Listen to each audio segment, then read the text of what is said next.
Hai sahabat Salam Indonesia, kami dari Merah Putih Adventure mau mengajak teman-teman untuk mengikuti salah satu dokumentasi perjalanan kita di Temagami Westerns untuk Chiniguchi Southern Loop. Selamat menikmati!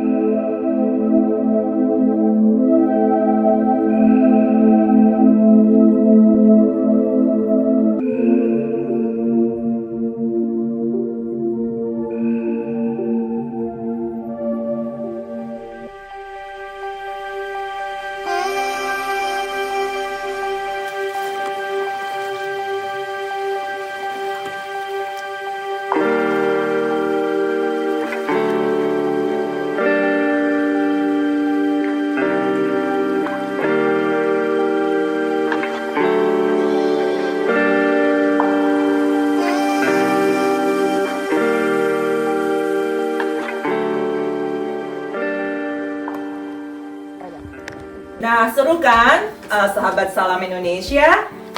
Jadi trip kita awalnya gimana nih teman-teman? Supaya sahabat Salam Indonesia ngerti nih kalau mau jalanin atau mengalami portage ya, canoeing. Okay. Jadi pertama harus ngapain nih? Trip Temagami ini cukup challenge. Jadi cukup challenge ini ada kalau kita di kita punya route planning itu ada 13 portage yang bakalan kita mesti lalui di antara lake-lake itu. Jadi memang makanya portage paling banyak berapa? 1000 ya. Jadi portage itu apa sebenarnya? Portage itu tuh yang menghubungkan antara satu lake dengan lake yang lainnya. Jadi proses kita berpindah dari lake satu lake ke lake yang lainnya itu melalui portage, dengan membawa perahu dan seluruh perahu. Jadi kalau di video tuh ada tuh yang jalan Weni, gue pakai ransel, terus Alex bawa sama Andres bawa canoe, itu portage yang harus kita lalui. Jadi di portage itu ya kita jalan kaki, kita jalan menuju lake berikutnya dengan membawa semua perlengkapan yang kita bawa plus kanu yang kita bawa ininya. Nah memang portage itu variasi, ada yang 1000 meter, ada yang 200 meter, ada yang 100 macam-macam gitu. Jadi itu naik turun dan kemudian medannya itu ya variasi ya. Jadi ada yang berlumpur, ada berbatu. Temagami ini makan waktu ini 5,5 jam drive ya. 5,5 jam drive kita biasanya drive kemudian sampai sana itu pagi buta. Subuh ya, jam 5-an, jam 4-an, nah itu biasanya waktu kita untuk tidur recharge di mobil. Kita tidur di mobil, kemudian jam 8 biasanya jam 8 kita harus sudah siap bangun untuk karena kita nggak punya kanu di sini, kita sewa kanu. Jadi di access point itu kebetulan ada yang rental kanu, di salah satu ada rental kanu, kita rental kanu, kita harus pick up kanu kita jam 8 ya biasanya ya. Apa sih challenge dan berapa lama sih kita pedal di lake-nya itu? Itu tergantung juga kita punya rute yang kita set up.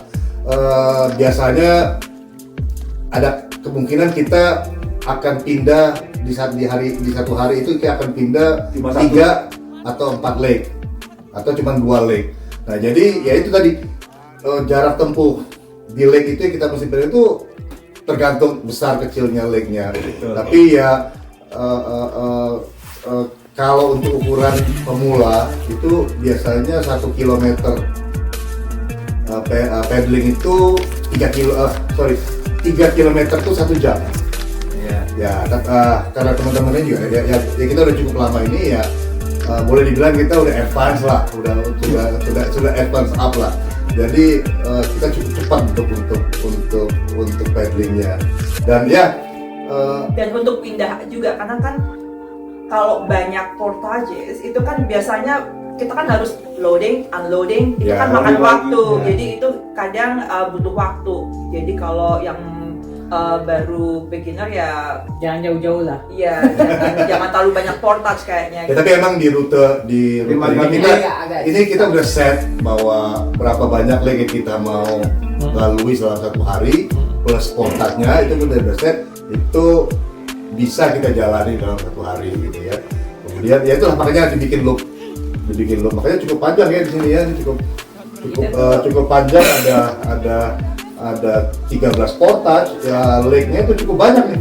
Untuk pedal dimension 74 km ya, 74 kilo ya. Kita punya target berangkat jam sekian, jam 9 gitu ya. Yang kita tahu kita harus berhenti sebelum jam 5. Itu harus. Karena itu fall. Karena itu fall. Gelap. Apa kita nggak mau bikin tenda dalam kondisi gelap gulita tanpa inspeksi campsite kita dulu gitu loh. Itu bahaya juga kan gitu loh. Makanya itu kita nggak, pokoknya 8 jam perjalanan, kita orang kerja deh pokoknya apa sih kita tuh libur. Ya itu harus Liburan. Pokoknya sore itu kita harus masuk kita punya campsite. Ibu-ibu ini nih. Ibu-ibu ini bagian tugas apa Cari tempat buat tidur, tenda. Jadi itu kan campsite-nya bukan kayak di taman ya, yang enak gitu. Ini kadang kita nggak ngerti mau taruh tendanya di mana nih gitu. Ada yang miring gini, ada banyak batu segala Jadi kita harus macam. lihat juga angin ini ke arah Ya, mana mana ya, nih, karena gitu. kita malam-malam nggak mau kedinginan juga kan. Iya. Yang terakhir juga kita bangun tidur pengennya lihat ke arah mana ya. Kita bagian cari pohon untuk gantung makanan. Kenapa tidak gantung makanan? Nah, kenapa gantung makanan itu juga unik ya. Karena di backcountry ini kita boleh dibilang nih wilderness camping. Jadi semua wildlife itu ada, Pak. Iya. Ada di situ. Jika beruntung apa enggak kita ketemu, kita sih ngarepin ketemu gitu loh. Supaya beruntung kita, karena kalau kita bisa lihat wildlife itu kan itu bagus sekali ya. Nah, tapi memang salah satu kendala backcountry adalah di Kanada ini adalah black bear. Kalau food attract dia datang. Bawa-bawa. Ya. Bawa-bawa. Jadi makanya setiap malam itu semua makanan kita itu harus kita gantung di pohon ya, atas Bukan hanya pohon. makanan, semua yang berbau. Yes, yes, pokoknya semua Toothpaste. makanan yang kemudian ada, kalau ada yang bawa Odol. ya perlengkapan toiletries itu ya kita harus masuk juga gitu. Oh, outdoor proof ya, tapi nggak bear proof. Odol proof ya sedikit tapi nggak bear proof. Iya. Jadi makanan itu harus kita gantung at least lebih kurang 4 meter dari tanah ya.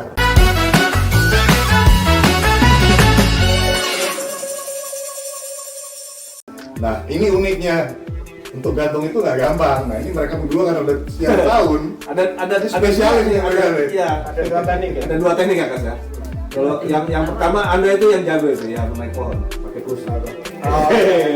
Jadi ya kebetulan karena kita suka di outdoor ya dari dulu, jadi pasti salah satu rock climbing dan sebagainya itu kita gunakan di situ. Jadi teknik untuk tali temali dan sebagainya untuk teknik rock climbing itu kita gunakan.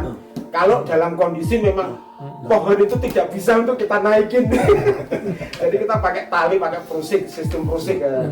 Itu kita untuk naik supaya untuk nyangklongin itunya talinya supaya bisa turun ke bawah. Yang kedua adalah kita teknik Banding. lempar. Ya lokasinya lebih kurang minimal 200 meter dari Iya, kita punya dari tempat kejadian tuh ya kan, udah setup bagus-bagus, ternyata apa tuh? patah. Ada dua kemungkinan. Udah kita set up bagus-bagus, ternyata pohonnya nggak kuat ternyata untuk ngangkat Patah. dua barrel, 1 dry bag. Itu begitu diurut, patah. Ya itu nggak gampang ya, tengah malam kita Ya. nyari batang pohon lagi mana yang bisa digantung itu nggak gampang gitu. Jadi ya itu cukup challenge gitu. Dan tema kami kan waktu itu sangat open ya, jadi Open, angin, ya, ingat open. nggak? Kita kan Iya, angin iya, itu menjadi iya. halangan challenge yang sangat tinggi waktu itu ya, anginnya kan. Itu tuh Kena badai kita. kena badai di situ. Kita Makanya kita badai. nggak sampai ke campsite yang kita mau karena badai. Nah itu tuh saat itu tuh Itu udah gue sama Alex tuh berdebat sebetulnya.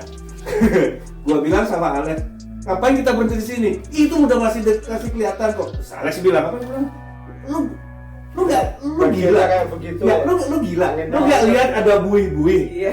di danau? Iya. Ya kan dia bilang gitu. Iya, kan? iya, iya. Lu nggak lihat ada buih? Orang buih doang. Kita juga harus. Kita berdua mau lurus aja.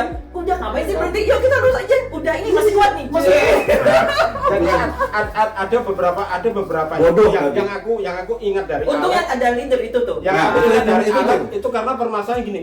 Karena mereka hanya berdua, gitu. Mereka hanya berdua. Soal kita lebih berat dari 3 ya. Perahu kita tuh 3 orang gitu loh. Aku tuh sebagian di depan, Ngedayungnya kadang setengah mati. ngedayungnya setengah mati dan itu terasa berat dan perahu kita tuh sudah ini airnya segini perahunya Iya, di sini perahunya lah. masuk. Jadi itunya dalam banget. Ya itu challenge yang tadi mereka bilang itu Terasa. challenge-nya canoeing di backcountry ya, karena itu weather itu sangat mempengaruhi banget. Jadi itu terutama pada saat angin kencang itu Pintar-pintar baca kita harus situasi. pintar baca angin. Terus udah gitu jangan nafsu juga sama kemauan kita. Ya. Kalau kita tuh di alam tuh ya, satu yang saya pelajari tuh nggak bisa kita udah nentuin hari ini kita harus sampai puncak, nggak bisa, harus lihat juga alam ngasih nggak sih buat kita ke puncak. Kalau enggak ya udah ikutin aja deh, jangan maksa gitu loh. Dan itu juga backcountry canoeing exactly like that, nggak bisa kita paksa. Ya, jadi kan misinya kita jalan-jalan ini kan mau fun, dan kita mau fun ya kita mau fun, pergi dengan selamat, aman dan pulang dengan selamat. Ya, jadi memang tapi kendala-kendala itu ini sih apa namanya, itu bukan bukan berarti kita nggak bisa lalui, tapi kita tunda sebentar. Benar. Atau kita rubah sedikit, kemudian kita bisa masuk ke lokasi yang kita mau gitu loh. Perlengkapannya itu biasanya tiap orang dijatahin adalah baju kita jalan, itu biasanya kita layer ya, karena kita nggak tahu dingin atau panas, so we layer up. Terus udah gitu yang pasti di dalam tas itu ada satu baju bersih yang biasa kita pakai buat tidur. Itu harus kita masukin ke bag yang benar-benar waterproof, karena kita nggak tahu kalau misalnya knock on wood sampai kita jatuh ranselnya atau misalnya kehujanan, kita ada satu baju yang akan selalu tahu bersih dan kering. Itu intinya ya. Jadi kalau kita kedinginan kita selalu ada emergency itu yang Ekstra kaos kaki ada ekstra yang selalu kering juga. Semua perlengkapan pribadi, kemudian perlengkapan tim dan makanan yang kita bawa itu biasanya tuh di backcountry canoeing ini kita masukin tuh semua, kita punya 2 dry bag, waterproof dry bag. T-nya masuk. Kemudian kita ada Barrel. 2 barrel itu buat makanan. Nah semuanya itu apa yang mau kita bawa pribadi, tim dan makanan tuh harus masuk di dalam Tenda, tali, di dalam dry bag dan barrel itu. Dan itu semua yang bakalan kita bawa. Jadi penentuan berapa banyak mau dibawa, kemudian itu benar-benar harus ringkas dan secepat mungkin, karena kita nggak mau kurang juga nggak mau kebanyakan, dan itu juga nggak mau keberatan, karena itu semua bakalan kita bawa terus selama kita camping 4 hari 3 malam tuh di kanu dan jalan kaki di portage ya. kompas harus. Ya itu salah satu perlengkapan tim ya, peta kompas itu pasti, karena peta kompasnya juga unik ya Andres ya, karena ini penting ya Andres ya. Oh iya. Di garis bawahi, selama kalau kita jalan kayak begini kita harus punya satu orang yang kita anggap sebagai pemimpin lah, karena dalam kondisi-kondisi tertentu suaranya dia, cuma suara dia aja yang kita dengar gitu. Jangan sampai ada dualisme, malah repot nanti. Satu orang, satu suara, satu tim gitu. Di peta itu biasanya saya gambarin kita punya rute perjalanan selama 4 hari 3 malam itu. Jadi itu acuan kita, karena biasanya kita bikin tripnya itu kita maunya loop. Nah, jadi ya benar-benar baca peta itu benar-benar supaya kita bisa beneran berangkat dari kembali pulang ke titik yang sama, ke akses point yang berbeda. Di setiap trip pasti ada campsite, tapi campsite itu nggak sama seperti di organized camping kita bisa booking. Jadi campsite itu first come first serve. Jadi dan memang kita dalam kita punya planning rute itu kita udah tentuin kita mau rencana ke campsite A misalnya. Tapi pada saat kita sampai di lake itu ada kemungkinan ada orang lain yang sudah duluan, dan itu cukup sering terjadi. Dan berarti kita nggak bisa ke situ, kita harus cari campsite lain ya kan. Ya, lakban itu penting banget karena kan kita in the middle of nowhere. Kalau perahu bocor nggak bisa balik deh, kita masa mau berenang 3 hari kan? Ya salah satu perlengkapan Standar. emergency-nya untuk canoeing, backcountry canoeing itu adalah lakban, double lakban, namanya? duct Duct tape, tape, namanya ya, duct duct tape, namanya duct tape. Karena duct tape itu kalau sampai perahu kita ada bocor, duct tape itu bisa untuk menambal kebocoran itu. Ya. Sama kalau ada yang sepatunya kebuka itu juga bisa. Sama yang bisa. Pernah ya? Saya pernah. Nggak ada kamar mandi juga sebenarnya. Ya, Ya. nggak ada. Ada kamar mandinya, Lek. Nggak ada kamar mandi. Seperti bilang biasanya ada namanya thunderbox kita bilangnya. Tapi kalau belum nggak ada berarti kita harus menggali. Jadi kita punya kayak skop, shield skop. Ya. Kemudian makanan juga itu penting sekali dalam penentuan di backcountry ini karena kita mesti karena terus terang kita nggak bisa bawa cooler dengan ice-nya. Jadi makanan yang dibawa itu kita harus benar-benar yakinkan bahwa itu bisa bertahan selama 4 hari 3 malam. Contoh misalnya rendang misalnya.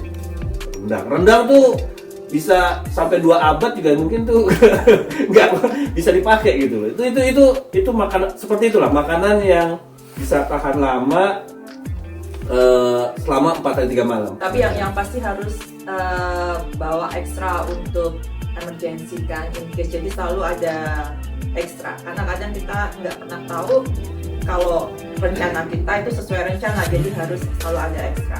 Jadi kalau snack itu setiap personal, setiap itu kita pakai daypack, masing-masing orang pakai daypack, kemudian kita kasih makanan snack, makanan personal. Karena pada waktu kita jalan ada mungkin saatnya aku jalan sama Alex harus duluan. Kita jalan untuk duluan. Kemudian yang lain kan kita masih nunggu, kita lapar nih. Jadi paling tidak kita ada snack untuk itu. Jadi per individu kita ada snack. Jadi untuk emergency kalau kita di jalan dengan kondisi yang berbeda.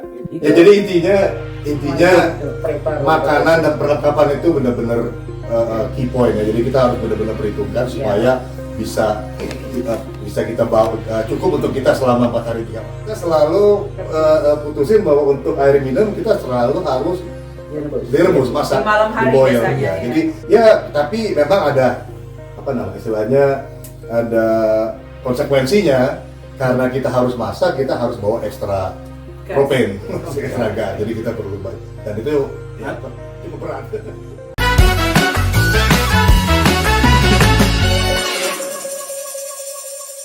Kita mau bicara tentang proses pembuatan video. Jadi waktu di lokasi itu jelas tuh sangat challenges ya. Jadi karena permasalahannya medannya sangat susah dan jadi dalam proses pembuatannya aku selalu harus lari ke depan, kemudian melihat suasana mereka melakukan suatu kegiatan yang harusnya kita lakukan dari mulai packing, kemudian canoeing dan canoe dan sebagainya. Terus kemudian kebetulan yang kita pakai kita ada kamera bener ada, kemudian kamera handphone ada. Kamera yang bener itu hanya kita pakai untuk dokumentasi, untuk foto. Dan yang sangat challenges adalah bagaimana kita supaya waktu kita memvideo itu supaya bagaimana tidak begitu terlalu, terutama di atas perahu yang dengan gelombang yang cukup ini, kita selalu stabil. Jadi aku selalu taruh kamera handphone itu agak down, agak ke bawah supaya view-nya bisa kena gitu.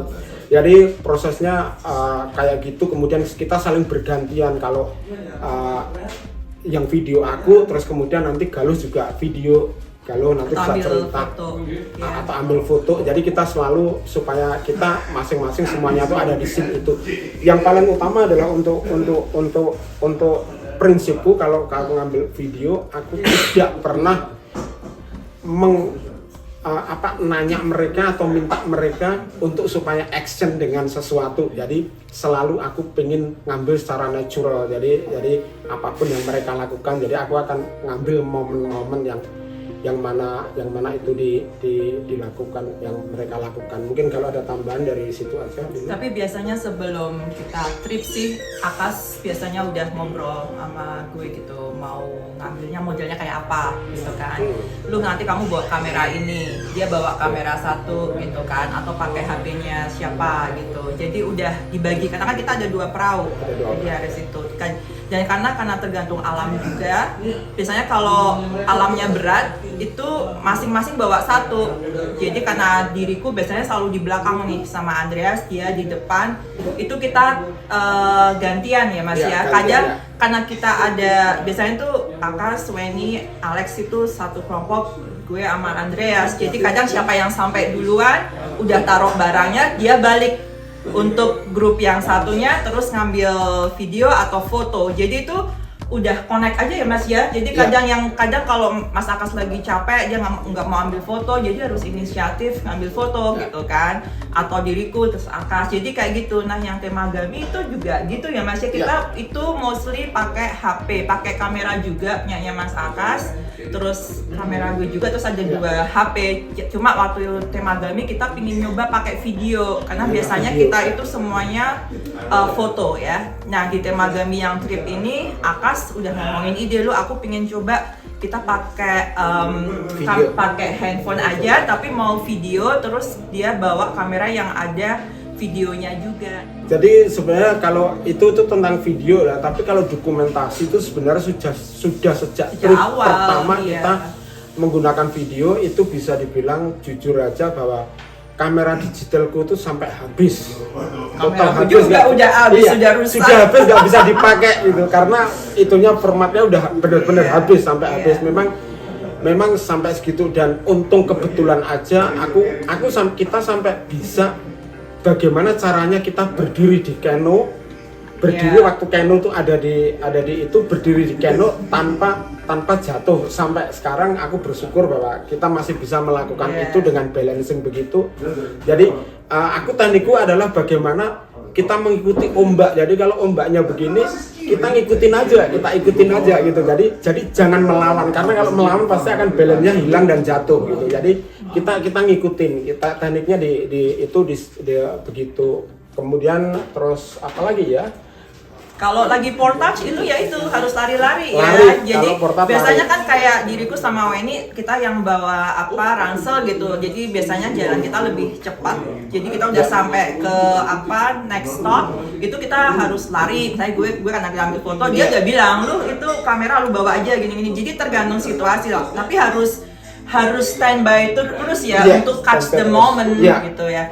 Nah biasanya sih pokoknya aku kadang ini pakai handphonenya dia ngambil, cuma at the end-nya Mas Akas yang akan compile semua foto, semua video untuk jadiin satu file, jadi kayak film gitu atau dokumentasi yang biasanya kita upload di YouTube sih untuk semua pencinta alam. Karena kan kalau canoeing itu jalurnya selalu kita tulis di YouTube, karena banyak pencinta alam yang lain akhirnya dia komen untuk pakai jalur itu juga, ingin tahu juga gitu. Nambahin dari Galuh tadi, jadi memang itu. Jadi kita hanya pengen bahwa apa yang kita lakukan itu tidak wasting gitu loh, ada terdokumentasi ya. Terus dalam kondisi apapun, dalam ombak yang cukup besar kita tetap berusaha, walaupun in the end kadang-kadang nggak bisa kita masukin ke video itu dan sebagainya, tapi kita capturing semuanya. Terus kemudian waktu itu kalau nggak salah ada di salah satu YouTube itu bahwa ada orang yang komen itu tentang, tapi waktu itu bukan movie sih ya, aku buatnya waktu itu slideshow sama video. Itu ada yang komen bahwa ini adalah salah satu dokumentasi, the best documentation untuk route-nya itu, karena itu challenge banget route itu. Jadi mereka masih surprise-nya, why you guys still have time to document it, kan? Itu di komentari ini dokumentasi the best of art. Kayaknya bukan trik biasa ini lebih ke art sebenarnya.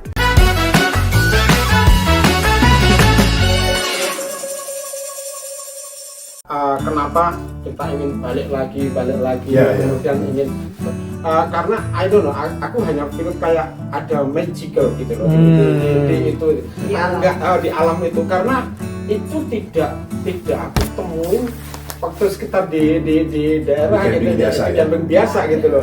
Itu jarang aku temuin. Emang sangat menantang, kadang juga sebel juga kalau lagi pas menemukan hal yang sangat menantang. Cuma ketika udah selesai, Kangen ya Kangen. kangenin gitu. Jadi kalau we made it.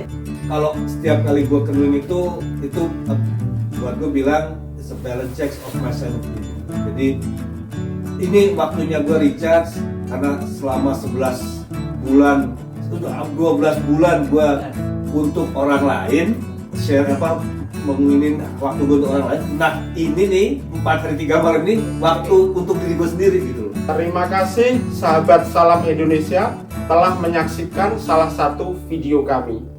Semoga kalian akan berminat untuk mencoba petualangan-petualangan yang lain bersama kami Merah Putih Adventure. Salam Indonesia. Indonesia.